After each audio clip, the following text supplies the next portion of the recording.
ઓમ ભગવતે શ્રી સ્વામિનારાયણાય નમો નમઃ. શ્રી ઘનશ્યામ મહારાજાય નમો નમઃ. શ્રી પૂર્ણ પુરુષોત્તમાય નમો નમઃ. શ્રી પરબ્રહ્મણે નમો નમઃ. શ્રી સદ્ગુરુભ્યો નમો નમઃ. જય શ્રી સ્વામિનારાયણ. સ્વામિનારાયણ સ્પિરિચ્યુઆલિટી.com અને યુટ્યુબ ચેનલમાં દરેકનું સ્વાગત છે. પ્રથમ તો પરાત્પર પૂર્ણ પુરુષોત્તમ અક્ષરાતીત પરબ્રહ્મ પરમાત્મા સ્વામિનારાયણ ભગવાન જે દિવ્ય કિશોર મૂર્તિ અક્ષરાતીત છે, એ જ મનુષ્ય આકૃતિ ધારણ કરીને અહીંયા સજાનંદ સ્વામી મહારાજ રૂપે પ્રગટ થયા. એમના ચરણોમાં અને એમના પરમહંસો ભક્તો અને હમણાં જેટલી સરસ પરંપરાઓ જે છે, દરેક ભક્તો સંતોના ચરણોમાં પ્રાર્થના કે વેદરસનું નિરૂપણ આપણે આગળ સરસ રીતે કરી શકીએ. એના સંદર્ભમાં વચનામૃતો, શિક્ષાપત્રી, ભક્ત ચિંતામણી, બીજા અન્ય ગ્રંથો, એનું સંદર્ભ, એનું કનેક્શનમાં રાખીને આપણું મનન ચિંતન વધારે સ્પષ્ટ બની શકે એવી દરેકના ચરણોમાં પ્રાર્થના. તો આપણે જોતા હતા વાસનાનો આખો પ્રશ્ન શ્રીજી મહારાજે ગરડા પ્રથમનું 60મું વચનામૃત 60, એમાં એ વાસનાનો પ્રશ્ન એમને જ ઉપાડ્યો છે. અને એ પ્રશ્ન બહુ મહત્ત્વનો છે, કારણ કે જ્યાં દ્રષ્ટાની વાત આવે છે, આત્મજ્ઞાનની વાત આવે છે, આત્મ સાક્ષાત્કારની વાત આવે છે, ભગવાનને અખંડ ધારવાની વાત આવે છે, સંકલ્પ શમાવવાની જે સાધના છે, આ બધા જે પોઈન્ટ આપણે જેટલા વેદરસમાં હમણાં સુધી વાંચ્યા છે, તો એના સંદર્ભમાં આખું વચનામૃત આવે છે, આખી શિક્ષાપત્રી આવે છે, આખી ભક્ત ચિંતામણી આવે છે. આ વેદરસની તાકાત છે. વેદરસ એટલે ભગવાન સ્વામિનારાયણનું અંતરનું રહસ્ય, એટલે એનાથી કોઈ વસ્તુ અધિક નથી અને એનાથી કોઈ તાકાતશીલ શબ્દ વિશ્વમાં છે જ નહીં. એ પોસિબલ જ નથી. અને એનું બધું પ્રૂફ આપણા ઘરે પણ છે. ઘરમાં ઘણા બધા પુસ્તકો, બધું રિસર્ચ બધું ચાલે છે. ભગવત કૃપાથી, ગુરુ પરંપરાની દયાથી, મહારાજના પરમહંસોની દયાથી આવી રીતે આપણે મનન ચિંતન કરી શકીએ. પણ કહેવાનો ભાવાર્થ એ છે કે જેટલું આપણે હમણાં સુધી જે મનન કર્યું છે, સ્ટાર્ટિંગમાંથી જ મહારાજ જ્યાં બોલ્યા છે, સ્વસ્તિ શ્રી પરમહંસ મંડળ મહાશુભ સ્થાને, એ જે લીટી છે, અને જે મહારાજ ત્યાં જે પેરેગ્રાફમાં જે બોલ્યા છે કે અમારા અંતરના રહસ્ય રૂપ છે અને સર્વે ઉપનિષદના પણ રહસ્ય રૂપ છે, બરાબર. એટલા સુધી આપણે વાંચ્યું છે. લગભગ 11 જેટલા નાના નાના પેરેગ્રાફ, 2 જ પાના થઈ ગયા એની અંદર. આ તો બતાવે છે કે તાકાત કેટલી બધી. અને મનન ચિંતન કરવા માટે મહારાજની દયા એવી કે વચનામૃતો પરમહંસો એ તૈયાર કર્યા, બધું સંશોધન કર્યું, અને મહારાજે પોતે સ્વયં આ શિક્ષાપત્રી લખેલી છે અને આ વેદરસ લખેલું છે. આ 2 ગ્રંથ તો એમને પોતે જ લખેલા છે આપણા ખ્યાલ પ્રમાણે, બરાબર છે. એટલે પરમહંસોને થોડું એવી રીતે ઇનપુટ અને બધું કંઈક હશે એની અંદર, એ મને બહુ ખ્યાલ નથી એના વિશે. પણ લિખામી સહજાનંદ સર્વા નિજાશ્રિતાની શિક્ષાપત્રીમાં મહારાજ પોતે જ કે હું લખું છું શિક્ષાપત્રી, મારા આશ્રિત માટે આ આજ્ઞા છે. અને આ પરમહંસો માટે આ વેદરસ લખ્યું છે. અને પછી પરમહંસોને આજ્ઞા કરી કે વિશ્વાસુ ગ્રહસ્થ હોય એને પણ આ વિચાર બતાવો. આ વિચારધારા જ છે, પણ ભગવાને આપેલી વિચારધારા છે, એ સર્વસ્થી શ્રેષ્ઠ હોય. તો આપણે વાસનાનું જે આખું જે અસ્તિત્વ છે, કે વાસના છે શું, વાસના કેમ ટાળવી જોઈએ, આ બધા જે પોઈન્ટ જે આપણે લઈએ છીએ, એનું કનેક્શનમાં આત્મનો સાક્ષાત્કાર, ભગવાનની ઉપાસના નિર્વિઘ્ન રહે, બધા ઘાટ તૂટી જાય, કામ ક્રોધાદિક ઘાટના સમૂહો થતા હશે તે પણ સર્વે શમી જાય, સંકલ્પ પણ પાષાણ જેવા થઈ જાય, એવી રીતે મહારાજના શબ્દ છે. તો એ ક્યારે થાય છે કે આપણે, મહારાજના શબ્દ છે વચનામૃત પ્રથમ 60મું, એમાં આ જે વાસનાની વાત કરીએ. તો આપણે ફરીથી આપણે જરા શાંતિથી આ વચનામૃત જોઈએ અને પછી એનો સંદર્ભ શિક્ષાપત્રી સાથે અને વેદરસ સાથે આપણે કરીએ અને જોઈએ હવે ભગવાનની કેવી મરજી છે આની અંદર. એવી જેવી રીતે બુદ્ધિ આપે એવી રીતે આપણે પ્રયત્ન કરીએ. અહીંયા સ્વામિનારાયણ હરે, સ્વામિનારાયણ હરે. પછી શ્રીજી મહારાજ બોલ્યા છે સર્વસાધન કરતાં વાસના ટાળવી એ સાધન મોટું છે. પહેલો પોઈન્ટ, સાધના અનેક પ્રકારની છે. 9 પ્રકારની ભક્તિ છે, મંદિરોમાં સેવા છે, તપશ્ચર્યા કરવી, ઉપવાસો કરવા, મંત્ર કરવા, બરાબર, આ બધી સાધના છે, બધી મહત્વની જ સાધના છે. તો મહારાજ આવું કેમ કહે છે? તો આપણે નિરૂપણ એવી રીતે કરી શકીએ કે સાધના આપણે કોઈક પણ કરીએ, કોઈક પણ સાધના કરીએ, બરાબર, મૂર્તિને ધારણ કરીએ, મંત્રો કરીએ, જનમંગલના પાઠ કરીએ, સાંગ ધ્યાન, ઉપાંગ ધ્યાન, સપાર્ષદ ધ્યાન, સલીલ ધ્યાન, અનેક પ્રકારના ધ્યાન છે બધા, એ બધું કરીએ. કોઈક પણ સાધના, ગુરુઓની સેવા કરીએ, મુખપાઠ કરીએ, તપશ્ચર્યા કરીએ, ચાંદ્રાયણ વ્રત કરીએ, કથા વાર્તા કરીએ, ભજન કીર્તન કરીએ, કથા વાર્તા સાંભળીએ, ભજન કીર્તન સાંભળીએ, દંડવત પ્રણામ કરીએ, પ્રદક્ષિણા કરીએ, અનેક સાધનાઓ આવી બધી છે. બ્રહ્મચર્ય પાલન કરીએ, એના માટે પ્રયત્ન કરીએ. કામ, ક્રોધ, લોભ, મોહ, મત્સર, આશા, તૃષ્ણા, ઈર્ષા, અહંકાર, રાગ, દ્વેષ, ક્લેશ, મારું તારું, છલ કપટ, આ બધું જે છોડવા માટે સાધના હોય છે. ષડ રિપુ જે છે એને તોડવા માટે, જે અંતરશત્રુ છે એને ખલાસ કરવા માટે સાધના કરીએ. શમ દમાદિક સાધના છે. શમ, દમ, ઉપરતી, તિતિક્ષા, શ્રદ્ધા, સમાધાન, એવી બધી સાધનાનું પણ રેફરન્સ શ્રીજી મહારાજે આપેલો છે વિવેક ચૂડામણીમાંથી. એ શંકરાચાર્યજીની વાત છે. એ પણ બધી બહુ સાધના છે, બરાબર. એટલે એમાં મહારાજે બધાનો સમાવેશ કરેલો છે. અને અહીંયા જે વાક્ય જે કહે છે કે સર્વ સાધન કરતાં વાસના ટાળવી એ સાધન મોટું છે. સાધન એટલે ઉપાય, પ્રોસેસ, કે એક પ્રક્રિયા, કે જે પ્રક્રિયા દ્વારા વાસના ટળી જાય અથવા એનું પરિવર્તન થઈ જાય. ભક્તિની અંદર આપણે જે પહેલાં વાત થઈ કે વાસનાની અંદર શક્તિ છે, એ શક્તિ ભક્તિમાં પૂરી રીતે પરિવર્તન થઈ જાય તો પછી એકાંતિક ધર્મની સિદ્ધિ થાય છે. આટલા પોઈન્ટ આપણે લીધા હતા. તો આગળ જોઈએ મહારાજ શું કહે છે. તે વાસના ટાળવાની એમ વિકતી છે. શબ્દ, સ્પર્શ, રૂપ, રસ અને ગંધ, એ જે પંચ વિષય, તેને વિશે જેટલી પોતાને તૃષ્ણા હોય તેનો વિચાર કરવો છે. મારે જેટલી ભગવાનની વિશે વાસના છે તેટલી જ જગતને વિશે છે કે ઓછી વધુ છે. કેટલી તૃષ્ણા છે. તૃષ્ણા શબ્દ મહારાજે વાપર્યો. બહુ ધ્યાન, એક શબ્દો પર ધ્યાન હોવું જોઈએ આપણું, ત્યારે આ વચન રૂપે જે મૂર્તિ છે એ અંતરમાં ઉતરશે, બરાબર. તો ધ્યાન બહુ રાખવું જોઈએ. એક શબ્દ, કે 5 પ્રકારના વિષય છે. શબ્દ, સ્પર્શ, રૂપ, રસ, ગંધ અને પંચ વિષય કહીએ, આપણે પહેલાં પણ વાત થઈ. તેને વિશે જેટલી પોતાને તૃષ્ણા હોય. હવે આ બહુ અંતરદ્રષ્ટિનો વિષય છે. આપણે ઓળખવું પડે. આપણે પહેલાં તો સમજવું પડે કે તૃષ્ણા એટલે શું. તૃષ્ણા એટલે ઈચ્છા, એના ભોગની ઈચ્છા, એના અનુભવની ઈચ્છા, વિષયોના ભોગ અને અનુભવની ઈચ્છા, એને કહેવાય તૃષ્ણા. એટલે તૃષ્ણા તો રહેતી હોય છે આખી જિંદગીભર. જ્યાં સુધી બ્રહ્મજ્ઞાન થતું નથી, ભગવાનનું સ્વરૂપ એનો સાક્ષાત્કાર થતો નથી, ત્યાં સુધી તૃષ્ણા રહ્યા કરે છે. તો અહીંયા મહારાજ શું કહે છે કે અંતરમાં તપાસ કરવો કે મારી અંદર કેટલી તૃષ્ણા છે. કે ભગવાનને વિશે પણ વાસના હોય. આ તો સત્સંગી માટે બહુ મહત્વનો પ્રશ્ન છે. સત્સંગી સાધુ ભગવાનના ભક્ત જે થઈ ગયા, વાસના તો એમની એમ જતી નથી. અને વાસના પણ 2 પ્રકારની. આ પંચ વિષય તરફ જગત સમક્ષ વાસના છે.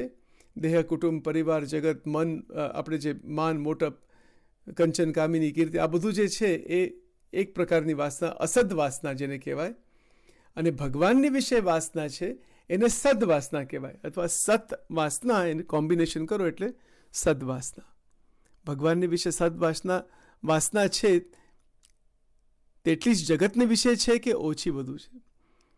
એટલે આ બધું અંતરમાં પરીક્ષા, આંતરિક પરીક્ષા.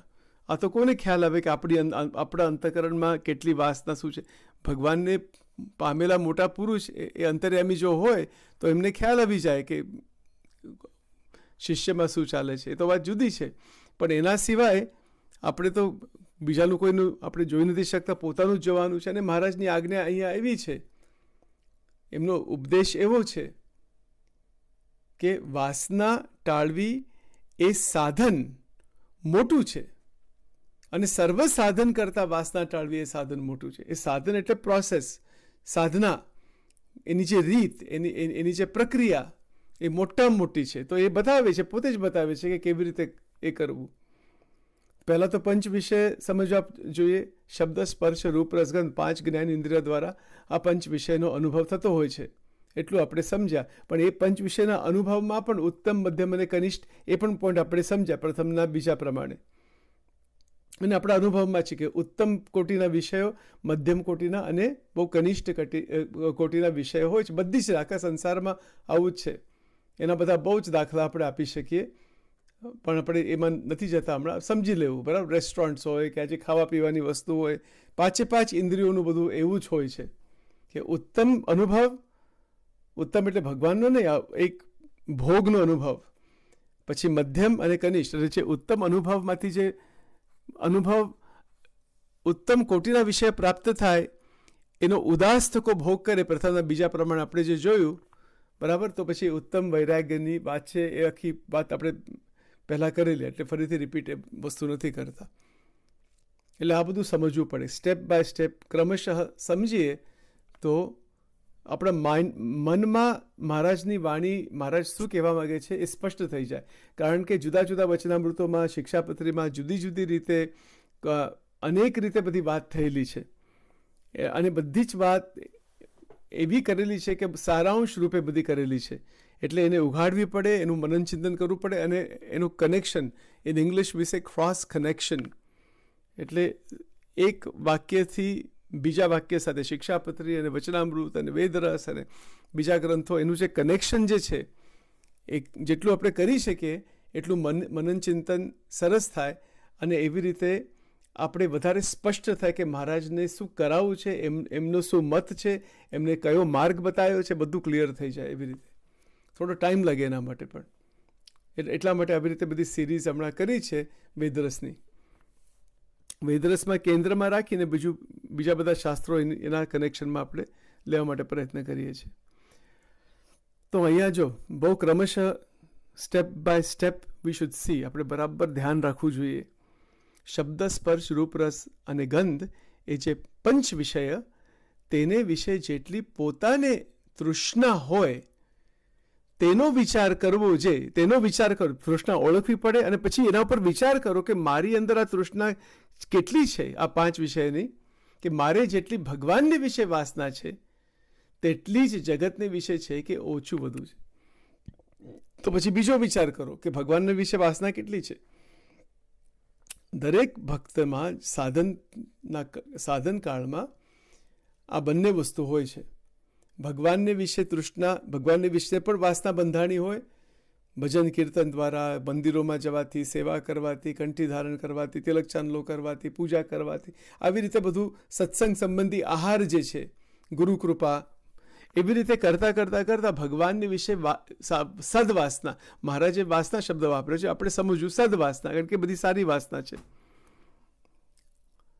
તો સદવાસના કેટલી છે અને આ પંચ વિષયની વાસના કેટલી છે? આ એક મોટામાં મોટો પ્રશ્ન. આ ધ્યાનનો પ્રશ્ન છે, અંતરદ્રષ્ટિનો પ્રશ્ન છે.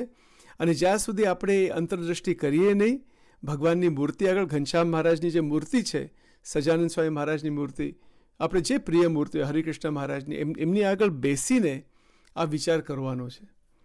પહેલાં તો આ વિચાર કરીએ ત્યારે આપણી અંદર ઓળખાણ થશે કે કયા પ્રકારના સંકલ્પો છે જગત સંબંધી. એટલા માટે તો વેદરસમાં સ્ટાર્ટિંગમાં જ મહારાજે કીધું કે આ દેહ ને સંકલ્પ તે હું નહીં, હું તો એનો દ્રષ્ટા જ છું. પણ એ દ્રષ્ટાની વાત, એ દ્રષ્ટા સુધી અનુભવ આપણે કરવો હોય, પહેલાં તો આ 2 પોઈન્ટ, પંચ વિષયની કેટલી વાસના છે મારા અંતરમાં, અને ભગવાન તમારી વિશે કેટલી વાસના છે.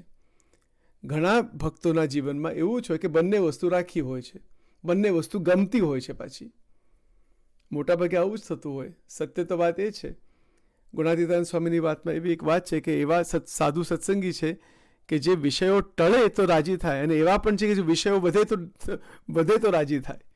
એટલે બહુ અંતરદ્રષ્ટિનો વિષય છે. અને જો આપણે સ્વામિનારાયણ ભગવાનના ઉપાસક છીએ તો એમના જે ડાયરેક્ટ વચન છે ને એનાથી તો કોઈ શ્રેષ્ઠ વસ્તુ નથી.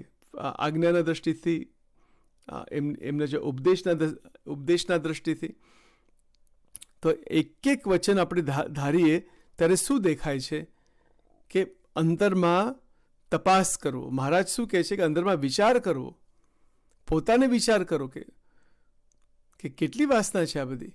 તે વાસના ટાળવાની એમ વિકતી છે જે શબ્દ, સ્પર્શ, રૂપ, રસ અને ગંધ એ જે પંચ વિષય તેને વિશે જેટલી પોતાને તૃષ્ણા હોય તેનો વિચાર કરવો, એ તૃષ્ણાનો વિચાર કરવો. પહેલાં એને ઓળખવું પડે કે મારી અંદર કેટલી તૃષ્ણા છે, કેટલા લેવલ ઉપર છે. આ બહુ અઘરું છે. અઘરું કેમ છે? કારણ કે આપણે આ કરવું જ નથી. આપણે એટલે જગતના જીવને કરવું નથી. બાકી જે ભગવાનના ભક્તો હોય એ કરતા પણ હોય છે, એવું નથી કે નથી કરતા, પણ પરિપક્વ રીતે નથી આપણે કરતા. વ્યવસ્થિત રીતે સાચા ભક્ત થઈને એવી ઈચ્છા હોવી જોઈએ કે મહારાજના વચન અંતરમાં ધારવા છે અને એમને કહ્યું છે એ પ્રકારે જીવન બનાવ્યું, એ પ્રકારે જીવન બનાવવું છે. જો આવું ના હોય તો પછી વાચ્યાર્થ રહે, બધી ઉપર છલ્લો બધો સત્સંગ રહ્યા કરે. That's all. મોટા ભાગે એવું જ થતું હોય છે. હવે ભગવાન જાણે કેટલી લેવલ કોની હોય, આપણે તો જોવાનું નથી બીજા કોઈનું. પણ આ તો જેને સચોટ રીતે આત્માનો સાક્ષાત્કાર કરવો હોય, બ્રહ્મ પરબ્રહ્મનો સાક્ષાત્કાર કરવો હોય, છતી દેહે બ્રહ્મરૂપ થઈને પરબ્રહ્મની ભક્તિ કરવી હોય તો મહારાજનું કૃપા વાક્ય છે આની અંદર. આ વચનામૃત ગરડા પ્રથમ 60મું. સર્વ સાધન કરતા વાસના ટાળવી એ સાધન મોટું છે. એમને કેટલો બધો પ્રધાનપણું આપ્યું છે કે આના ઉપર ફોકસ, આના ઉપર કેન્દ્ર કરો, ફોકસ ઓન ધીસ. આપણું જીવન બરાબર આ પોઈન્ટ ઉપર આપણે જોવું પડશે કે મારી અંદર શું આ ઘોટાળો બધો ચાલે છે. કજિયો ગુણાતીતાનંદ સ્વામીની વાતોમાં છે કે અંતઃકરણનો કજિયો, સાયકોલોજીમાં દ્રષ્ટિના કહીએ કે ઇનર ફ્રેગમેન્ટેશન. ઇંગ્લિશમાં કરવું હોય ને મારે તો પછી બહુ વધારે વ્યવસ્થિત થાય, પણ કંઈ વાંધો નહીં, આપણે પ્રયત્ન જેટલું ગુજરાતીમાં કરી શકીએ એટલું કરીએ. કારણ કે ગુજરાતીમાં મહારાજ અહીંયા બોલ્યા છે તો સારું છે, આપણે બોલી શકીએ થોડું આના વિશે. અંતઃકરણ બહુ સ્પષ્ટ, એટલે અંતર્નિરીક્ષણની વાત છે. અંતર્નિરીક્ષણ, મૂર્તિ આગળ બેસવું, પહેલાં તો 11 ભજન કરવા, અથવા વધારે શ્રદ્ધા હોય કરવાનું, 21 ભજન કરવા, 51 ભજન કરવા, 108 ભજન કરવા, પ્રદક્ષિણા કરવી, મન શાંત કરવું, મન ભગવતમય કરવું, કેટલા બધા દંડવત કરવા, અને પછી શાંતિથી ઊંડો શ્વાસ લેવો, સ્વામિનારાયણ, પછી શ્વાસ છોડવો, સ્વામિનારાયણ, આવી રીતે શ્વાસોશ્વાસ મંત્ર બોલવો, અને પછી આ વચનામૃત ખોલીને અંતરદ્રષ્ટિ કરવા માટે સાધના કરવી કે મારી અંદર કેટલી વાસના છે અને હું શું કરું છું, મારે અનુભવ કેવો છે આનો, આ તૃષ્ણાનો અને આ વાસનાઓનો અને આ ઈચ્છાઓનો, અને એમાંથી મને કેટલું બંધન થાય છે, આ વાસના કેવી રીતે બંધાય છે. કારણ કે 2 શબ્દ અહીંયા વાપર્યા મહારાજે, તૃષ્ણા અને વાસના, બંને શબ્દ વાપર્યા છે કે પંચ વિષયને વિશે જેટલી પોતાને વિશે તૃષ્ણા હોય તેનો વિચાર કરવો. જો વિચાર કરવો એટલે આવી રીતે વિચાર કરવો, એમને એમ કે વિચાર થતો હોય છે કે 2 મિનિટનું કામ છે આ તો પહેલાં એની તૈયારી હોવી જોઈએ, વિચાર કરવા માટે પણ તૈયારી હોવી જોઈએ. એના માટે સરસ આપણે સ્વામિનારાયણના મંદિર તો બધે જ થઈ ગયા છે, હવે આખા વિશ્વમાં થઈ ગયા છે. ઘરમાં પણ મંદિર છે, બરાબર, હૃદયમાં પણ મંદિર છે. મંદિર ક્યાં નથી, આપણે ત્યાં છે ત્યાં જ મંદિર છે રિયાલિટીમાં, તો હકીકતમાં. તો ભજન કીર્તન કર્યા પછી, નિત્ય પૂજા કર્યા પછી, ભજન કીર્તન સેવા બધું કર્યા પછી, અને એવી રીતે પ્રદક્ષિણા, દંડવત, પ્રણામ બહુ ભાવપૂર્વક, બહુ પ્રત્યક્ષ ભાવથી કે પ્રત્યક્ષ પરમાત્મા છે, પોતાના સદગુરુ જે છે, ગુરુ પરંપરાને નમસ્કાર કરીને, એમના ચરણ રજ માથે ચડાવીને એમને પ્રાર્થના કરીને આ વિચાર કરવા માટે બેસવું, શાંતિથી બેસવું, એકાંતમાં બેસવું. કે બધા બીજા ભક્તો હોય પણ વૃત્તિ જોડવી પડે, ભગવાનના સ્વરૂપમાં વૃત્તિ જોડવી અને શાંતિથી બેસવું અને વિચારવું કે મારી અંદર કઈ તૃષ્ણા છે. શબ્દ, સ્પર્શ, રૂપ, રસ અને ગંધ, આ જો આ મહારાજની જ ડાયરેક્ટ આજ્ઞા છે કે કેવી રીતે કરવું. આ એમને શીખવાડી છે, એની વિકતિ શીખવાડે છે કે વાસના ટાળવાની એમ વિકતિ છે. જે આ તો આપણે વાંચી છીએ, આ તો કંઈ 2-3 પેરેગ્રાફનું વચનામૃત છે, વાંચી લીધું વચનામૃત, થોડું નિરૂપણ કર્યું, સંતો પાસેથી સાંભળ્યું, બીજું તો ચાલ્યા કરે. એવું નહીં, એવી રીતે ના કરાય. એ તો બધું ઠીક છે સ્ટાર્ટિંગમાં. સાચી રીતે આ કરવું હોય, જેને રિયલી હકીકતમાં કરવું હોય, આ મંદિરમાં જવું, એકાંતમાં બેસવું, બરાબર, કોઈ વધારે ભીડ ના હોય એવી રીતે જવું મંદિરોમાં, અને આ કરવા માટે જાઓ. મંદિરમાં જવાનો આખો હેતુ જ આ છે. ભગવાનના જે મંદિર છે, ભગવાનના મંદિરના પગથિયા ચડીને અંદરમાં ઠાકોરજીના દર્શન, પ્રદક્ષિણા, દંડવત, સેવા, બધું જે કરીએ છીએ, આ કેમ કરીએ છીએ? કારણ કે ભગવાનની ઉપાસનામાં કોઈ વિઘ્ન ના આવે, ભગવાનની ઉપાસના સુદૃઢ બને, ભગવાનનો મહિમા અખંડ આપણા અંતરમાં રહે, અને જે ગુરુ પરંપરા છે એમનો મહિમા રહે, અવતારોનો મહિમા, બરાબર. આ ત્રણ વસ્તુ છે મંદિરોમાં. એટલે સિંહાસનમાં ભગવાન, પછી અવતારો, અને જુદી જુદી સંસ્થામાં ગુરુ પરંપરાના પણ ફોટા હોય અથવા ના પણ હોય, સાઈડમાં હોય, જે હોય, બરાબર. ગુરુ પરંપરા તો હોય છે જ બધે. એનો મહિમા સમજવો પડે, અને એનો મહિમા સમજીને કરવાનું શું છે, આ કરવાનું છે. ગરડા પ્રથમ સાઈઠમું, કે ભગવાન આગળ બેસવું, એમને પ્રાર્થના કરવી, અને વિચારવું. મહારાજ શું કહે છે કે પંચ વિષય છે, 5 પ્રકારના વિષય છે, તેને વિશે જેટલી પોતાના વિશે તૃષ્ણા હોય તેનો વિચાર કરવો. તૃષ્ણા કેટલી છે મારી અંદર, એનો વિચાર કરવો 5 વિષયની. અને શું વિચાર કરવો એ પણ બતાવ્યું છે કે મારે જેટલી ભગવાનને વિશે વાસના છે તેટલી જ જગતને વિશે છે કે ઓછી વધુ છે. આ પ્રશ્ન મોટો પોતાને પૂછવાનો છે, અને આ પ્રશ્ન આપણે પૂછવો ગમતો નથી.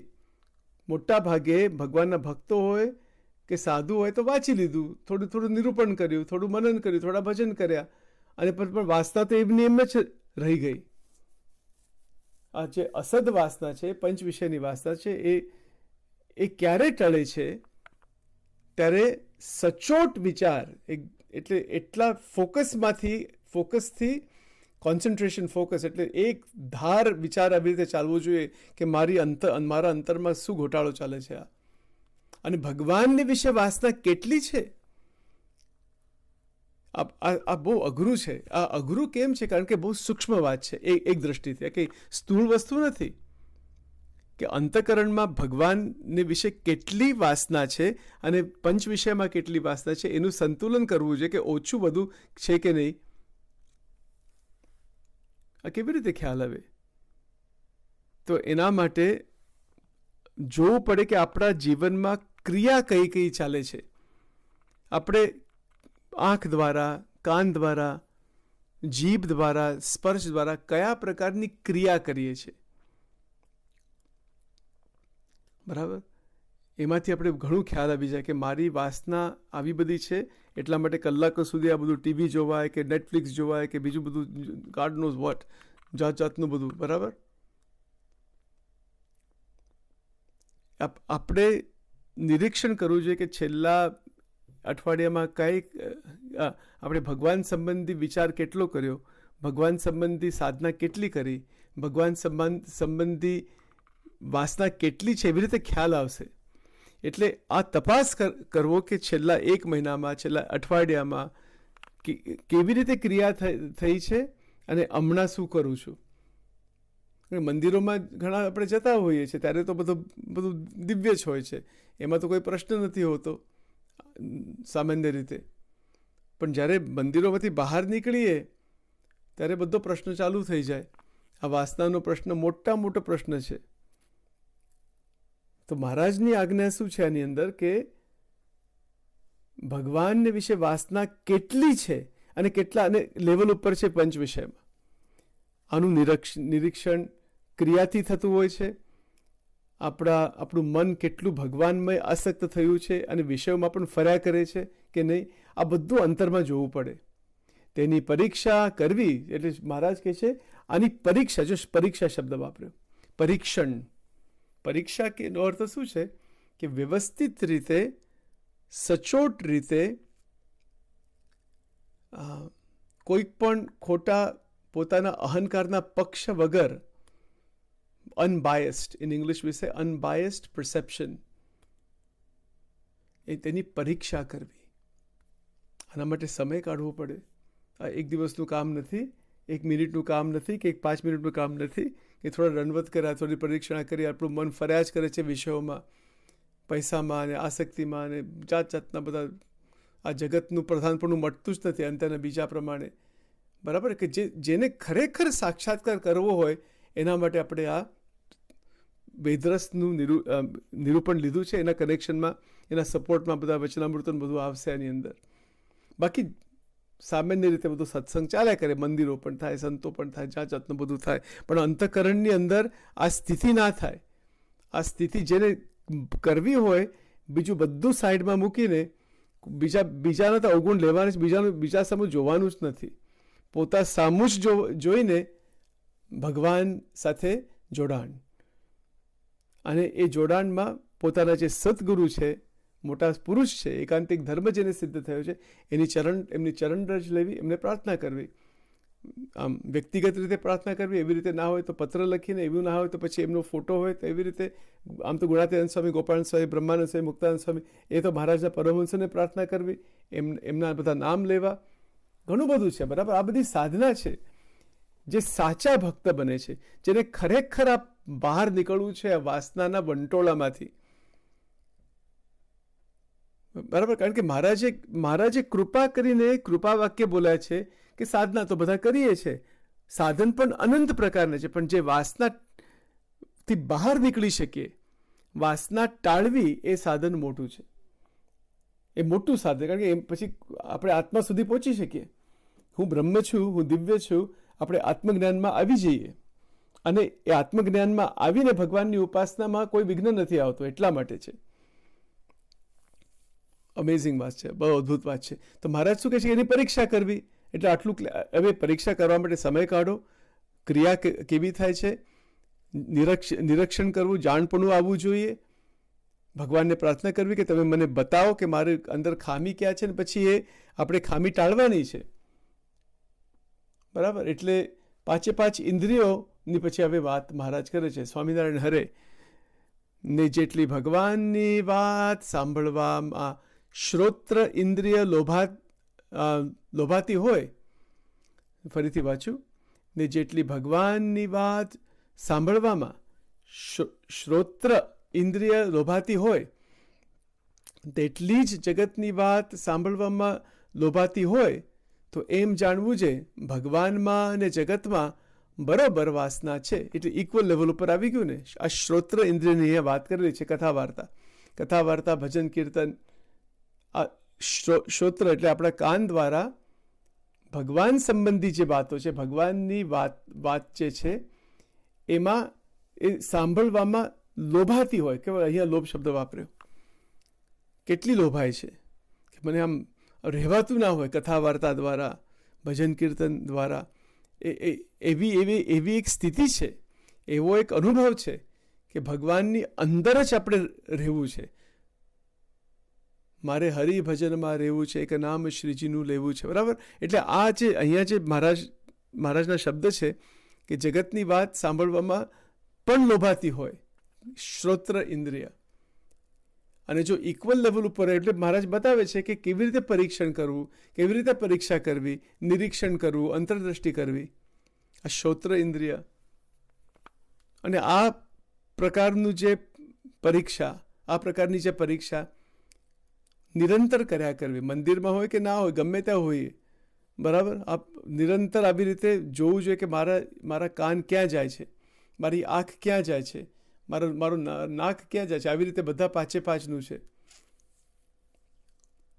ભગવાનમાં ને જગતમાં બરોબર વાસના છે. વિચાર કરો, જો આ ડાયરેક્ટ બારોમીટર, આપણે ખ્યાલ આવી જાય, અંતઃકરણમાં ખ્યાલ જ આવી જાય કે આપણે ક્યાં ઊભા છે આની અંદર. એવી જ રીતે સ્પર્શ, રૂપ, રસ અને ગંધ એ સર્વે વિષયોનો તપાસ કરવો, પરીક્ષા કરવી, examine what is happening actually. આપણા અહંકાર એવો છે કે આ બધું કરવું જ નથી, પણ જે કરવા માંડે, આવી રીતે તપાસ કરવા માંડે, આવી રીતે વચન અંતરમાં ધારણ કરે. મહારાજે લખ્યું ને વેદરસમાં કે હું વચન રૂપે કરીને પ્રવેશ કરીશ, પણ એ કોના માટે? કે જેને આવી શ્રદ્ધા હોય, જેને આવું કરવું છે, જેના માટે પ્રયત્ન કરે છે, જેને આવું જોઈએ છે, જેને આત્મા પરમાત્માનું સાક્ષાત્કાર કરવો છે, તો પછી બધું થઈ શકે.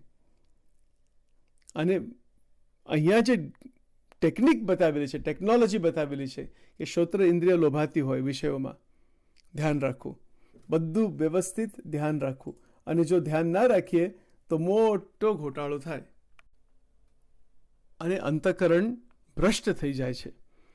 એટલે અહીંયા મહારાજ કહે છે કે આવી રીતે પાંચે પાંચ વિષયોમાં જો આંખની વાત છે, રસ ઇન્દ્રિય, નાકની વાત છે, ગંધની વાત છે, બરાબર, આવી રીતે. અને જ્યારે એવી રીતે તપાસ કરતો કરતો જગતની વાસનાને ઘટાડતો જાય ને ભગવાનની વાસનાને વધારતો જાય, તેણે કરીને એને પંચ વિષયને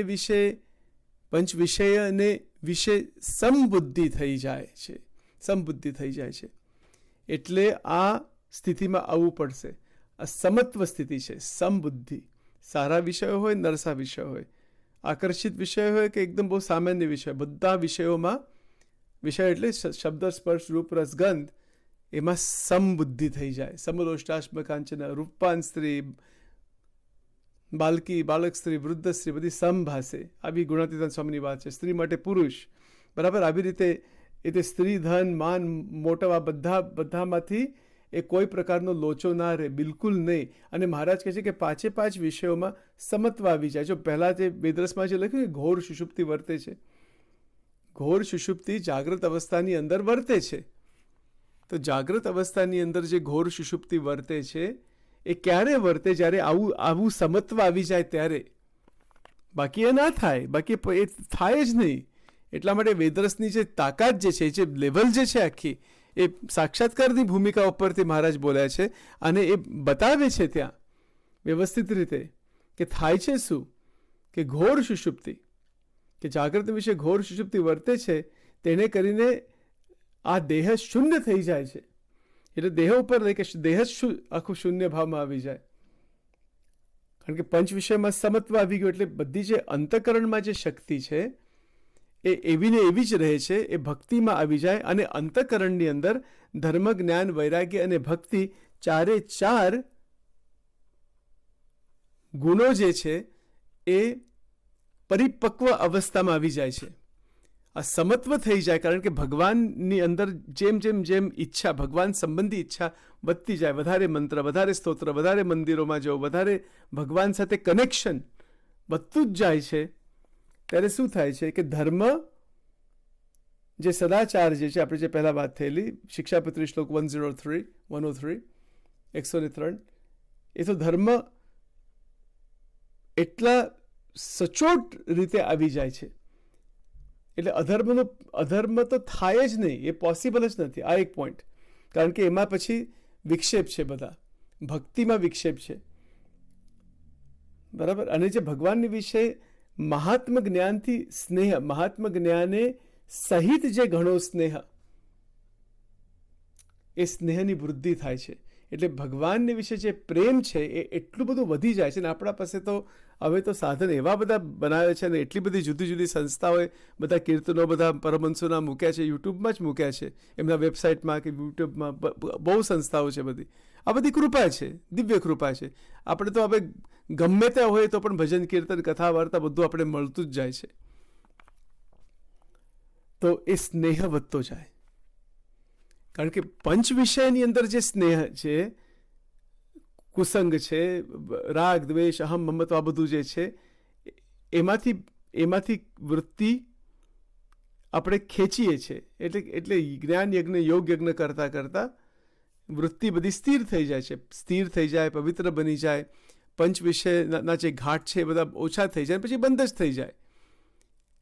અને મહારાજે બતાવેલું છે કે સાધના કેવી રીતે કરવી, એ આખી બતાવેલી છે સાધના. શ્રોત્ર ઇન્દ્રિય કેટલી લોભાય છે વિષયોમાં, ભગવાનમાં કેટલી લોભાય છે અને વિષયોમાં. આંખ કેટલી લોભાય છે મૂર્તિના સ્વરૂપમાં, અને કે ભગવાનની મૂર્તિમાં, મંદિરોમાં, ભગવાનના સંતોમાં, ભક્તોમાં, દિવ્યતાની અંદર કેટલું લોભાય છે ત્યાં, અથવા આજે જગત સંબંધી વિષય, આ પ્રકારની વાત છે. એટલે જો લોભ શબ્દ વાપર્યો, જો લોભાતી ના હોય સંસારિક પદાર્થોમાં, તો શું થાય છે? સમત્વ આવી જાય. કોઈ રાગ દ્વેષ નથી આવતો, મહારાજે કોઈ દિવસ એવું નથી કીધું કે તમે પંચ વિષયો સાથે દ્વેષ રાખો. એવો તો એવી કોઈ વાત તમે આપણે દ્વેષ રાખીએ તો એ પણ એક નેગેટિવ વસ્તુ આવી જાય, એટલે એવું નથી. That's not correct. હા, એટલે મહારાજ અહીંયા કહે છે કે સમબુદ્ધિ થઈ જાય. અને જ્યારે જો ફરીથી વાંચીએ વાક્ય, અને જ્યારે એવી રીતે તપાસ કરતો કરતો જગતની વાસનાને ઘટાડતો જાય. પહેલાં તો આ પોઈન્ટ છે કે જગતની વાસનાને ઘટાડતો જાય એટલે ઓછી કરતો જાય. પહેલાં તપાસ કરું કે મારી અંદર આવી વાસના છે, આટલી છે, એને ઓછી કરીએ. ઓછી કેવી રીતે કરવાની? ભગવાન સાથે વૃત્તિ વધારે જોડવાની. જેટલી આપણે વૃત્તિ ભગવાન સાથે જોડીએ એટલે આપણે શારીરિક, માનસિક, વાચિક, બધી જ રીતે વૃત્તિ જેમ જેમ જોડીએ તેટલી વાસના ઘટતી જાય છે. અને ભગવાન સંબંધી જે આહાર છે, ભજન કીર્તનનો આહાર, ભગવાનની સેવાનો આહાર, આરતી પૂજાનો આહાર, ભગવાન સંબંધી જેટલા પ્રકારના આહાર છે એ એટલા રસમય બની જાય છે. શાસ્ત્રોનું પઠન, ભક્ત ચિંતામણીના પાઠ, આવી રીતે બધું ચાલતું હોય ત્યારે એ ભગવાન સંબંધી વાસના વધતી જાય કહેવાય. અને એવો એક પોઈન્ટ આવી જાય, મહારાજ શું કહે છે, જો આપણે મહારાજના શબ્દો જોઈએ, અને જ્યારે એવી રીતે તપાસ કરતો કરતો જગતની વાસનાને ઘટાડતો જાય ને ભગવાનની વાસનાને વધારતો જાય. બરાબર, ભગવાનની વાસનાને વધારતો જાય. ભગવાન સંબંધી વાસના, ભગવાનનો સાક્ષાત્કાર કરવો છે, ભગવાન સંબંધી આહાર, 9 પ્રકારની ભક્તિ, શાસ્ત્રો પઠન, લીલા ચરિત્રો, આ બધું આવી ગયું એની અંદર. ભગવાનની વાસનાને વધારતો જાય. તેને કરીને આ પ્રોસેસ, આ સાધના છે, આખી આ પૂરી સાધના છે. તેને કરીને એને પંચ વિષયને વિશે સમબુદ્ધિ થઈ જાય છે. આ આપણું લક્ષ્ય છે. લક્ષ્ય એટલે આત્મજ્ઞાન સુધી પહોંચવું હોય. આત્માનો અનુભવ જે બેદરસમાં લખેલો છે કે સૂર્ય સરખો પ્રકાશવાન દેખાઈ આવશે, ઘોર સુષુપ્તિ વર્તાશે, ભગવાન વચન રૂપે પ્રવેશ કરશે, જાગ્રત સ્વપ્ન સુષુપ્તિમાં સ્વતંત્રતા પ્રાપ્ત થાય છે. આ સ્થિતિની વાત છે. આ કેવળ વાતો નથી કે કેવળ બાહ્ય રીતે બધો ઉપરનો સત્સંગ, આવું નથી. આ અંતઃકરણની અંદર આ બધું ચાલે છે, અંતરમાં. અને મહારાજ કહે છે કે પંચ વિષયને વિશે સમબુદ્ધિ થઈ જાય છે. આવું કેમ લખ્યું સમબુદ્ધિ? કારણ કે બુદ્ધિની અંદર આપણે નિશ્ચય કર્યો છે કે મારે સુખ અહીંયાથી મળશે, બીજેથી મળશે, આવી રીતે બધો પંચ વિષયમાંથી બુદ્ધિની અંદર, એટલે બુદ્ધિમાં પ્રકાશ પડે છે. આ ભગવાનની ઉપાસના કરવાથી, સાધના કરવાથી, 9 પ્રકારની ભક્તિ કરવાથી, દંડવત, પ્રણામ, પ્રદક્ષિણા, અનેક પ્રકારની જે સાધના છે એ બધું કરતા કરતા કરતા એવી એક સ્થિતિ આવી જાય છે. અને ભગવાનના સંતની કૃપા બહુ મહત્વની વસ્તુ છે. એમના પાસેથી માગવું કે તમે આ આશીર્વાદ આપો, કૃપા દ્રષ્ટિ કરો કે આવું થાય. આપણે માગીએ જ નહીં તો કેવી રીતે થાય? બરાબર, એટલે માગવું જોઈએ. અને એવી રીતે વાસના આપણે ઘટાડીએ, જગત સંબંધી, પંચ વિષય સંબંધી, ભગવાન સંબંધી વાસનાને વધારીએ, ત્યારે પંચ વિષયને વિશે સમબુદ્ધિ થઈ જાય છે. સમત્વ આવી જાય એટલે શાંત બુદ્ધિ. એમાં કોઈ ખેંચતાણ નથી રહેતી, શક્તિનો ક્ષય નથી થતો, વૃત્તિઓ ત્યાં જોડાતી નથી.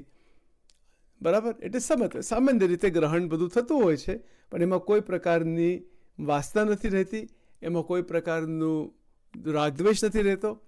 અને તૈયારી થાય છે. શેના માટે? કે આત્મદર્શન માટે તૈયારી થઈ જાય. આ તૈયારી છે. એટલે પ્રથમનું 60મું વચનામૃત એ તૈયારી છે ઘોર સુષુપ્તિ માટે, એ તૈયારી છે આત્મદર્શન માટે, આત્મ સાક્ષાત્કાર માટે, એ તૈયારી છે જાગ્રત સ્વપ્ન સુષુપ્તિ અવસ્થામાં સ્વતંત્રતા પ્રાપ્ત કરવા માટે. કોની તૈયારી છે? ખોળીને ખોળ્યું ખરા ખપવાળાની ખોટરે, નિષ્કળાનંદ સ્વામી કહે છે. સાચા ખપવાળો જે ઊભો થાય, અંતરમાંથી આવી રીતે જાગૃત થઈ જાય તો ભગવાન એને મળી જાય, ભગવાનનો સાક્ષાત્કાર થઈ જાય અને અલૌકિક દિવ્ય સ્થિતિ પ્રાપ્ત થાય છે.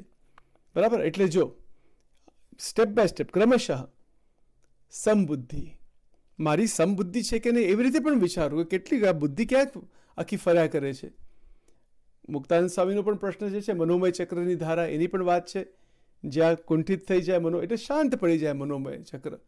આ જે મન જે છે એટલું બધું વેગવાન છે, એ જ્યારે શાંત પડી જાય છે, પંચ વિષયમાં સુખ શોધ, પંચ વિષયમાં જ આનંદ છે, આ ખોટી જે સમજણ જે છે એ ટળી જાય છે. અને જ્યાં આનંદ છે, આનંદ કંદ પરમાત્મા છે, ભગવાન છે, એની અંદર વૃત્તિ જાય છે. એટલે સમત્વ આવી જાય છે, સમબુદ્ધિ આવી જાય છે. આખી ભગવદ્ ગીતા આવી ગઈ એની અંદર, આખે બ્રહ્મસૂત્ર આવી ગયા, ઉપનિષદ આવી, આ બધી અને શ્રીજી મહારાજે થોડા જ લાઈનમાં, થોડી જ લીટીઓમાં બધી સાધના બતાવેલી છે વાસના ટાળવાની. જગત સંબંધી ઈચ્છા કેટલી, ભગવાન સંબંધી ઈચ્છા કેટલી, અને 5 ઇન્દ્રિયો કેટલા લોભાય છે એ જોવું વિષયોમાં અને ભગવાનમાં.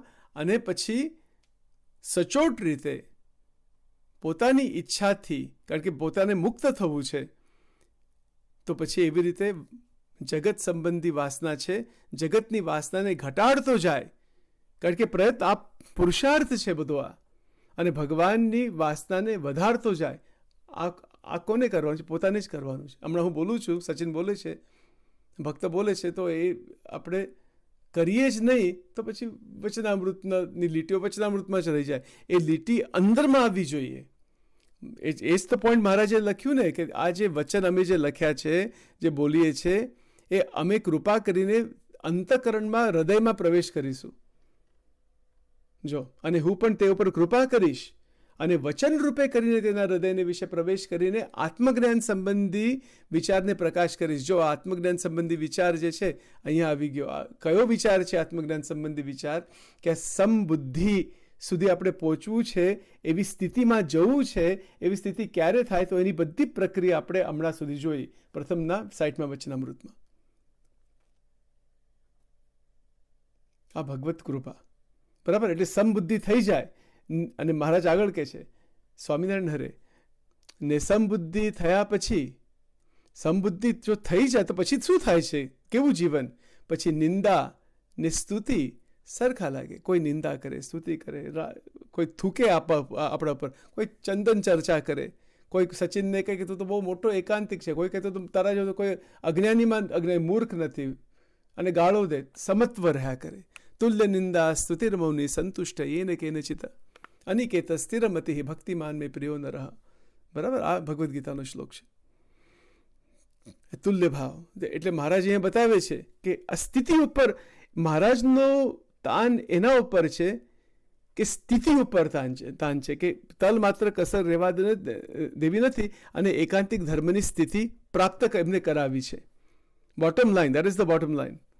અને જો ના થાય તો બીજું બધું ઉપર છેલ્લું બધું જાતનું થતું હોય છે, એ તો ઠીક છે, પણ that is not the goal. આ સમબુદ્ધિ થવી જોઈએ, અને નિંદા અને સ્તુતિ સરખી લાગે, અને સારો સ્પર્શ ને ભૂંડો સ્પર્શ સરખો લાગે. તેમજ સારું રૂપ ને ભૂંડું રૂપ તથા બાળ, યુવાન ને વૃદ્ધ એવી જે સ્ત્રીઓ તથા કચરો ને કંચન એ સર્વે સરખું ભાસે. કચરો ને કંચન સરખું ભાસે છે. એવી રીતે આપણે વ્યવહારિક દ્રષ્ટિથી આપણે કંચનને કે પૈસાને કચરાની જેમ એવી રીતે નથી એનો ઉપયોગ કરવાનો, પણ અંતઃકરણમાં કોઈ બંધન નથી. કેવું કહેવાય? બાળ, યુવાન અને વૃદ્ધ એવી જે સ્ત્રીઓ, કારણ કે વૃદ્ધ સ્ત્રીમાં તો કોઈ એવું આકર્ષણ થતું નથી, બાળકીઓમાં પણ એટલું બધું આકર્ષણ નથી થતું, પણ જે યૌવન સ્ત્રીમાં વધારે થાય પુરુષને, બરાબર? એ બધી માયા છે, બધી નારાયણની માયા છે. એ વેદરસમાં જ લખેલું છે. એ આપણે જોઈશું પછી નિષ્કામી વર્તમાનમાં જ્યારે આવીશું એ જે લીટીઓમાં, ત્યારે મહારાજે કરેલું છે કે દૂરથી બધું સરસ લાગે છે, બરાબર? દૂરથી ડુંગરા રળિયામણા. એ કેમ રળિયામણા લાગે છે? કારણ કે એ માયાનું ફોર્સ એવો છે, ભગવાન નારાયણની માયા છે. એના વિશે પછી વર્ણન ડિટેલમાં કરીશું, પણ અહીંયા જે પોઈન્ટ જે છે કે આવું સમત્વ થઈ જાય, આ સ્થિતિની વાત છે. વચનામૃતમાં સ્થિતિનું વર્ણન, બંધનનું વર્ણન અને બંધનમાંથી સ્થિતિનું વર્ણન, આ 3 પોઈન્ટ વારંવાર આવે છે. કે બંધનનું વર્ણન કેવું છે એ મહારાજે કીધું કે શબ્દ સ્પર્શ રૂપ રસ ગંધ એમાં તૃષ્ણા રહ્યા કરે, આ બધું બંધનનું વર્ણન છે. પછી અહીંયા જે વાત છે કે આવી સ્થિતિ થાય છે કે સમબુદ્ધિ થઈ જાય, સ્તુતિ નિંદા સરખી લાગે, ભૂંડો શું કહેવાય કે સારા અને ભૂંડા રૂપ સરખ, બધું સમત્વ આવી જાય, બધું સમત્વ આવી જાય. બાળ, યૌવાન, વૃદ્ધ, સ્ત્રી અને સ્ત્રી માટે પુરુષ, એવી રીતે સમજવું. કચરો ને કંચન સરખું થઈ જાય. અંતઃકરણમાં કોઈ એનો કોઈ ભય નથી રહેતો, એના વિશે કોઈ રાગ નથી રહેતો. કેવું કહેવાય આને શું કહેવાય? સ્થિતિનું વર્ણન. એટલે એ પણ ધારવું અંદરમાં. જ્યારે આપણે ઉપાસના કરીએ, ભજનો કરીએ, એટલે વચન જે છે, વચનામૃતોના જે વચન છે, વેદરસનું જે વાક્ય જે છે, ઘોર સુષુપ્તિ અને જે સ્વતંત્રતા, આ બધા જે વાક્ય જે છે એ અંતઃકરણમાં ધારવા. ભગવાનની મૂર્તિ જે બહાર જે ઘનશ્યામ મહારાજની મૂર્તિ છે અને આ જે વચન છે એ એક જ છે, એમાં કોઈ ફરક નથી. બરાબર? એટલે જે વચન અંતરમાં લાવવા, એટલે એનો વિચાર કરવો, ધારવા અને એવી રીતે એના સાથે એકત્વ કરવું અને માગવું ભગવાન પાસે. એટલે ભગવાન શું કરે છે? એ કૃપા કરે છે. જે ખરેખર જેને જોઈએ છે બ્રહ્મજ્ઞાન, બ્રહ્મ વિદ્યા, આ પરાવાણી છે, દિવ્ય પરાવાણી છે, જેને સ્વરૂપ જોઈએ છે, સ્વરૂપનો સાક્ષાત્કાર કરવો છે, તો પરમાત્મા શ્રીહરિ એ શું કરે છે કે એ કૃપા કરે છે અને આવી સ્થિતિ એ ભક્તને પ્રદાન કરે છે. એ કૃપાથી જ થાય છે. એ કોઈના અહંકાર યુક્ત સાધનથી નથી થતું. આ એટલા જો શ્રીજી મહારાજના વેદરસમાં શબ્દ, અને હું પણ તે ઉપર કૃપા કરીશ અને વચન રૂપે કરીને તેના હૃદયને વિશે પ્રવેશ કરીને, હૃદયમાં પ્રવેશ કરીને, કેવળ મનમાં પ્રવેશ એવું નહીં, હૃદયમાં એક એક લીટી, એક એક જે લાઈન જે છે, એક એક શબ્દ છે, એનો જે ભાવાર્થ, એનું જે એની જે અંતઃકરણનો જે અનુભવ એ ભગવાન સ્વયં કરાવે છે અને આત્મજ્ઞાન સંબંધી વિચારને પ્રકાશ કરીશ. એવી રીતે પ્રકાશ કરે. આત્મજ્ઞાન સંબંધી વિચાર, એટલો બધો દિવ્ય વિચાર ઊભો થઈ જાય, કારણ કે પંચ વિષયની ખેંચ તાણ મટી ગઈ. જો માન અપમાન મેં એકતા, સુખ દુઃખ મેં સંભાવ, મુક્તાનંદ સ્વામીનું પદ છે ને, સમત્વ આવી જાય છે, પૂરું સમત્વ આવી જાય, સ્થિર. એટલે આ તો આવી સ્થિતિમાં આપણી તબિયત બહુ સારી રહે, મન, માનસિક અને કાયિક તંદુરસ્તી, હેલ્થ એકદમ સરસ રહે. જેટલું ઘટે, જેટલું જરૂર હોય એટલું આપણે આહાર કરીએ, જીવન એકદમ સાદું સિમ્પલ બની જાય. અને આંતરિક વૈભવ, ભક્તિનો જે વૈભવ છે, જ્ઞાનનો વૈભવ છે, ધર્મ જ્ઞાન વૈરાગ્ય ભક્તિ, એ એકાંતિક ધર્મનો વૈભવ એ આપણા અંતઃકરણમાં આવી જાય. આવી વાત છે. એટલે કચરો ને કંચન બધું સમત્વ આવી જાય છે. બધી સ્ત્રીઓમાં સંભાવ, સ્ત્રી માટે પુરુષમાં સંભાવ આવી જાય. બરાબર છે. તેમજ ભૂંડા જે રસ ને ગંધ તે પણ સરખા ભાસે. એટલે બધા રસ ઇન્દ્રિય, એમાં પણ બધી ખેંચતા. એટલે આપણે યુક્ત આહાર, વ્યવસ્થિત બધો આહાર બનાવી ભગવાન સંબંધી કરીને અને પછી ગ્રહણ કરીએ, એક શરીર ટકાવવા માટે બસ આટલું જ રહે છે. એમાં કોઈ સુખમય ભાવના કે એવું કશું રહેતું નથી. આ સ્થિતિનું વર્ણન છે. તેમજ સારા ને ભૂંડા જે રસ ને ગંધ, સુગંધ પણ એવી આ બધી હોય છે, તે પણ સરખા ભાસે. એવી રીતે સ્વાભાવિકપણે વર્તાય. એટલે નેચરલ, ખેંચતાણ નહીં, by force and suppression, indulgence, not like that. સ્વાભાવિકપણે વર્તાય ત્યારે જાણીએ જે વાસના જીતાણી. એટલે ક્યારે ખ્યાલ આવે કે વાસના જીતી ગયા? સ્વાભાવિક રીતે આવી રીતે બધું સરખું થઈ જાય. ભૂંડા પંચ વિષય, સારા પંચ વિષય, ઉત્તમ કોટીના, કનિષ્ઠ કોટીના, બધું સરખું થઈ જાય. આ જ તો ઉત્તમ વૈરાગ્યનું લક્ષણ છે, જો કનેક્શન એના સાથે આવી ગયું ને. પણ જ્યારે સ્વાભાવિકપણે વર્તાય, નેચરલ, સમબુદ્ધિ થઈ ગઈ, સમત્વ આવી ગયું અને વર્તન આપણા જીવનમાં આનંદની પ્રાપ્તિ થાય છે. એટલે મહારાજ શું કહે છે આગળ? અને વાસના રહિત વર્તવું એ એકાંતિકનો ધર્મ છે. એટલે વર્તવું તો પડે, જગતમાં રહેવું પડે, ક્રિયા બધી કરવી પડે, આપણે ભગવાન સંબંધી બધી સાધના કરવી જ પડે, બધું જ બરાબર છે. પછી કારણ કે આ એકાંતિક ધર્મ આવી રીતે સિદ્ધ થાય છે. જે એકાંતિક ધર્મની વ્યાખ્યા 2 શ્લોકમાં કરી, 103, 104, રાઈટ, બરાબર ને? 104 જે શ્લોક છે એમાં મહારાજ કહે છે અને શ્રી કૃષ્ણ ભગવાન વિના અન્ય પદાર્થમાં પ્રીતિ નહીં તે વૈરાગ્ય જાણવો, બરાબર? એટલે અહીંયા જે સમબુદ્ધિની જે વાત છે એમાં વૈરાગ્ય આવી ગયો. અને જીવ, માયા અને ઈશ્વર તેમના સ્વરૂપને જે રૂઢી રીતે જાણવું તેને જ્ઞાન કહીએ. એટલે જે તત્વજ્ઞાનની બધી વાત છે, તો તત્વજ્ઞાન સમજવું, આપણે અંતરમાં તત્વજ્ઞાન સમજવું, તત્વ કેવા છે એનું બધું જ્ઞાન ક્યારે આવે? આપણી બુદ્ધિમાં સ્થિરતા આવે ત્યારે. એટલે આવી જ્યારે સમબુદ્ધિ થઈ જાય છે વૈરાગ્ય દ્વારા, અથવા જે વૈરાગ્ય સ્થિતિમાં જે સમત્વ આવી જાય છે, વાસના ટળી જાય છે, બધી અસદ વાસનાઓ, ભગવાનની જે વાસના આવે છે, ત્યારે તત્વજ્ઞાનમાં દ્રષ્ટિ આપણી પહોંચી શકે. અને પછી આપણું ક્રિયા જે જગતમાં કરવાની છે, સત્સંગમાં કરવાની, ઘર, કુટુંબ, પરિવારમાં, પણ એ કેવી રીતે ક્રિયા થાય છે? એ વાસના રહિત ક્રિયા થાય છે. બહુ ધ્યાન રાખવું કે વાસના રહિત વર્તવું. એટલે વર્તવું એટલે 5 ઇન્દ્રિયોની ક્રિયા, મન, પ્રાણ, ઇન્દ્રિયોની ક્રિયા, એટલે જાગ્રત, સ્વપ્ન, સુષુપ્તિમાં સ્વતંત્રતા. જો આ વેદરસ સાથે આનું લિંક, મહારાજે જે જીવન મુક્તની વાત કરી કે વેદરસમાં જે મહારાજ કીધું કે જીવન મુક્ત કેવા છે કે જાગૃતમાં પૂરા સ્વતંત્ર બની ગયા છે. ગમે ત્યાં હોય એને સમત્વ જ રહ્યા કરે, સમબુદ્ધિ જ રહ્યા કરે. અને જો સંકલ્પ કોઈક એવા થઈ જાય તો એ તો ક્ષમાવી દે છે. પુરુષોત્તમની મૂર્તિને લક્ષ્ય કરીને, દેહનો ખોટો કરીને સંકલ્પ, પાષાણ, સંકલ્પ ભેળા ભળતા જ નથી એ કોઈ દિવસ. એને જીવન મુક્ત કહેવાય. સખત સ્થિતિ છે.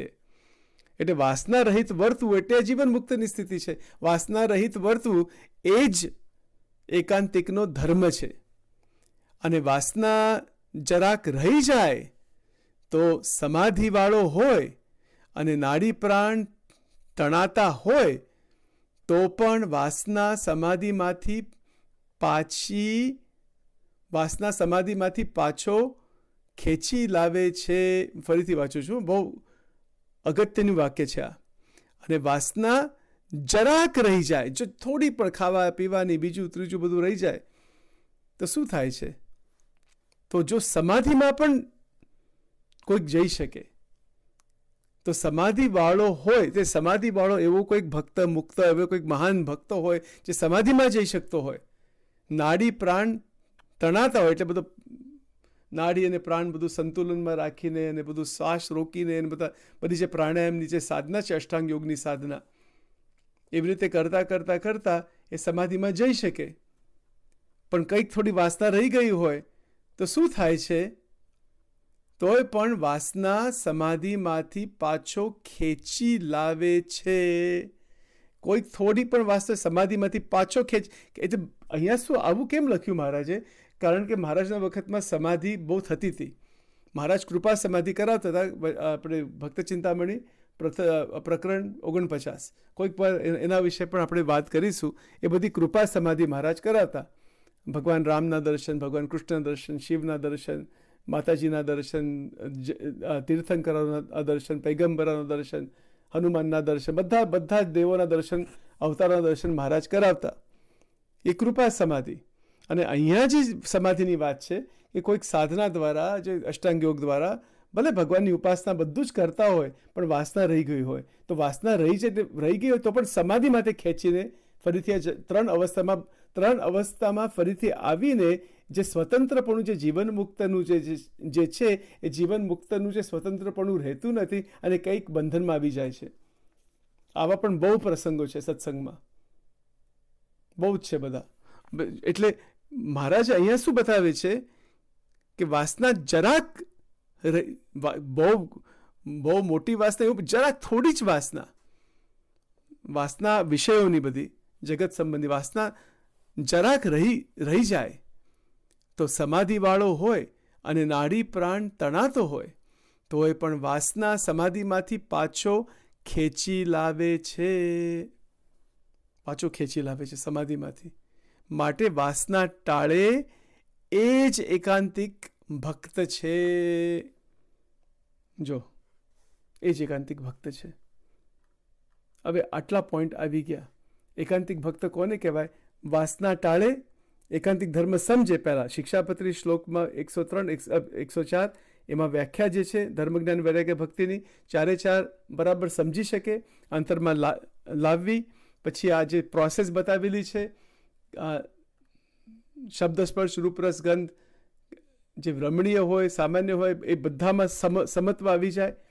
એ બધી સાધના આપણા જે હમણાં જે બધી વાત કરેલી એવી રીતે એ મંદિરોમાં જઈને ઘરમાં ઠાકોરજીના આગળ બેસીને એ અંતરમાં તપાસ કરવું, પરીક્ષા કરવી, નિરીક્ષણ કરવું, બધું કરવું અને તૃષ્ણા ઘટાડી નાખવી બધી, અને ભગવાન સંબંધી વૃત્તિ જોડવી, આવી આ સાધના છે. અને આવી રીતે કરવું એ જ એકાંતિક ભક્તનો ધર્મ છે. અને જો આવી રીતે પ્રયત્ન પૂરો કરીએ તો મહારાજ કહે છે કે હું કૃપા કરીશ અને વચન રૂપે કરીને તેના હૃદયને વિશે પ્રવેશ કરીશ. એટલે જે મહારાજે જે પ્રક્રિયા બતાવેલી છે, એમના જે વચન છે, એમને જે કરાવવું છે, એ અંતઃકરણમાં આવીને એ બધી સાધના આપણે કરી શકીએ. એવી રીતે જે આત્મજ્ઞાન સંબંધી વિચાર ઓપન થાય છે, ઉગાડો થાય છે. એટલે અને એ વિચાર ક્યારે આવે છે, આત્મજ્ઞાન સંબંધી વિચાર, જ્યારે સમબુદ્ધિ થાય છે.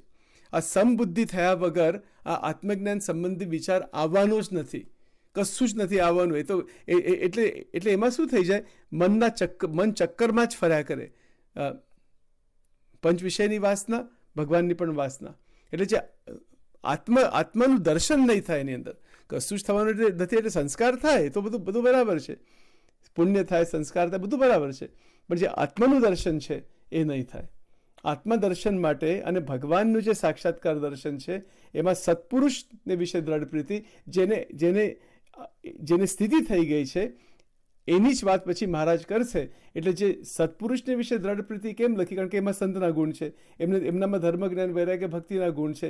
આ જે પ્રક્રિયા કરવાની જે ટેકનોલોજી જે છે, એમને પછી પૂછીને કંઈક આપણે પ્રત્યક્ષ ગુરુ મળ્યા હોય તો એમને પૂછી શકીએ કે મને આવી તકલીફ થાય છે, આવો પ્રોબ્લેમ થાય છે આ સાધનામાં, કે બહુ જ પીડતા આવી રીતે બહુ થતું હોય તો એ માર્ગદર્શન આપી શકે.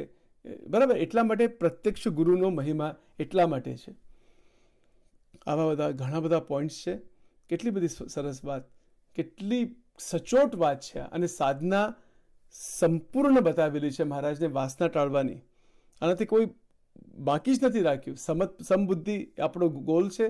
ભગવાન ધ્યેય છે, પુરુષોત્તમ જેનો લક્ષ્ય. પણ એ પુરુષોત્તમ જે લક્ષ્ય છે એના માટે આ બધું જરૂર છે. પંચ વિષયમાં સમત્વ, બરાબર. અને આવી રીતે બહુ જ આનંદમાં રહીને આપણે સમભાવ આવી જાય, સમબુદ્ધિ આવી જાય, ત્યારે કોઈ પણ પ્રકારના રાગ, દ્વેષ, અહમ, મમત્વ, વિષયોમાં ખેંચતાણ, રમણીય વિષયમાં ખેંચવું, બંધાઈ જવું, એ બધું ટળી જાય છે. કારણ કે ભગવાનનો રસ છે એ ચાખવામાં આવે છે. એટલા માટે તો મહારાજે અહીંયા ભક્તિની જે વ્યાખ્યા કરેલી છે, બરાબર, ભક્તિની વ્યાખ્યામાં જે સ્નેહની વાત છે કે મહાત્મ જ્ઞાને સહિત જે ઘણો સ્નેહ, કેવળ સ્નેહ નથી શબ્દ મૂક્યો, ઘણો સ્નેહ એટલે અતિશય સ્નેહ, તીવ્ર સ્નેહ. જ્યારે તીવ્ર સ્નેહ, બહુ જ પ્રેમ, ભગવાનમાં જોડાણ થઈ જાય ત્યારે એ વાસના, એટલે જે કારણ શરીર જે છે એની પણ વાત અનેક વાર આવે છે. એ કારણ શરીર બળી જાય છે, ખલાસ થઈ જાય છે, કારણ કે એ દિવ્યતાના અનુભવમાં આવી ગયા છે. આવી બધી વાતો છે. આવું નિરૂપણ આજે થોડું કર્યું. અહીંયા હજુ બાકી છે આ વચનામૃત, એનું આપણે નેક્સ્ટ ટાઈમ જોઈશું. પછી કારણ કે મુક્તાનંદ સ્વામીનો પ્રશ્ન છે ત્યાં કે વાસના ટાળવાનો શું ઉપાય છે, એ આપણે પછી ડિટેલમાં જોઈએ મહારાજનો શું ઉત્તર છે. એ બધી વાત આ મહિમા, આમ તો ધર્મજ્ઞાન વૈરાગ્ય ભક્તિની અંદર જ બધું છે, પણ એ મહારાજે એમની રીતે એ બહુ સુંદર એનો ઉત્તર કર્યો છે. અને મુક્તાનંદ સ્વામી જે પૂછે છે કે પોતા માટે નથી પૂછતા, એ બીજા નાના સંતો ભક્તો માટે, આપણા બધા માટે પૂછે છે. એ એમને કોઈક એવી ખામી હતી નહીં. એ તો બધા દિવ્ય મુક્ત જ હતા, પણ એ તો એક મીશ લઈને વાત કરતા હોય, બીજા માટે પૂછતા હોય, પોતા માટે નથી પૂછતા. ઘણી બધી વસ્તુ, કોઈક વાત એવી પણ હોય પોતા માટે પણ હોય, પણ મોટા ભાગના આવા બધા જે પ્રશ્ન છે કે વાસના ટાળવાનો શું ઉપાય છે, શું મુક્તાનંદ સ્વામીને ખ્યાલ નથી કે વાસના ટાળવાનો શું? એમને તો ખ્યાલ જ હોય બધું, બરાબર, પણ બીજા માટે પૂછે છે. એને બતાવે છે કેટલા નિર્માની, કેટલા સમર્પિત મહારાજને વિશે, અને કેટલા નથી કે સત્સંગની માં, કે બીજાને બધાને લાભ થાય એટલા માટે. એટલે બહુ બધા કારણ છે બધા. આવી રીતે એમનો પણ બહુ મહિમા છે. તો આપણે આગળ મનન ચિંતન નેક્સ્ટ રેકોર્ડિંગમાં જોઈશું. સજાનંદ સ્વામી મહારાજની જય, હરિકૃષ્ણ મહારાજની જય, ઘનશ્યામ મહારાજની જય, સંતો ભક્તોની જય, બધા સંતોની જય અને જય શ્રી સ્વામિનારાયણ.